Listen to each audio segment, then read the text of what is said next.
ಕಳೆದ ಕೆಲ ದಿನಗಳಿಂದ ಕೊಂಚ ಕಡಿಮೆಯಾಗಿದ್ದ ಮಳೆ ಇದೀಗ ದಕ್ಷಿಣ ಕನ್ನಡ ಜಿಲ್ಲೆ ಹಲವೆಡೆ ಮತ್ತೆ ಚುರುಕು ಪಡೆದುಕೊಂಡಿದೆ. ಸುಳ್ಯ ತಾಲೂಕಿನ ವಿವಿಧೆಡೆ ಹಾಗೂ ಕುಕ್ಕೆ ಸುಬ್ರಹ್ಮಣ್ಯ ಪರಿಸರದಲ್ಲಿ ರವಿವಾರ ರಾತ್ರಿಯ ವೇಳೆ ಭಾರೀ ಮಳೆಯಾಗಿದ್ದು, ಕೊಲ್ಲಮಗ್ರು ಪೇಟೆ ಬಳಿಯ ಹಾಗೂ ಕೈಕಂಬ ಸೇತುವೆ ಮುಳುಗಡೆಯಾಗಿದೆ. ಸಂಜೆ ವೇಳೆ ಸುಬ್ರಹ್ಮಣ್ಯ ಹಾಗೂ ಘಟ್ಟ ತಪ್ಪಲಿನಲ್ಲಿ ಸುರಿದ ಭಾರೀ ಮಳೆಗೆ ಸುಬ್ರಹ್ಮಣ್ಯ ದರ್ಪಣ ತೀರ್ಥ ನದಿಯಲ್ಲಿ ದಿಢೀರಾಗಿ ನೀರು ಹರಿದಿದೆ. ಹಲವು ಗಂಟೆಗಳ ಕಾಲ ನೀರಿನ ಪ್ರಮಾಣ ಕಡಿಮೆಯಾಗಿದೆ.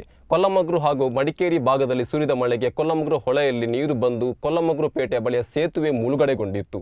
ರಸ್ತೆಗೆ ನೀರು ನುಗ್ಗಿ ಸಂಚಾರ ಸ್ಥಗಿತಗೊಂಡಿತ್ತು. ಕೆಲ ಸಮಯದ ಬಳಿಕ ರಸ್ತೆ ಸೇತುವೆಯಿಂದ ನೀರು ಇಳಿಕೆಯಾಗಿದೆ. ಬಿಲಿನೆಲೆ ಗ್ರಾಮದ ಕೈಕಂಬ ಕೋಟೆ ಹೊಳೆಯಲ್ಲೂ ನೀರು ಬಂದು ಸೇತುವೆ ಮುಳುಗಡೆಗೊಂಡು ಸಂಚಾರ ಸ್ಥಗಿತಗೊಂಡಿತ್ತು. ಸೇತುವೆಯ ಎರಡೂ ಭಾಗದಲ್ಲೂ ವಾಹನಗಳು ಸಾಲುಗಟ್ಟಿ ನಿಂತಿದ್ದವು.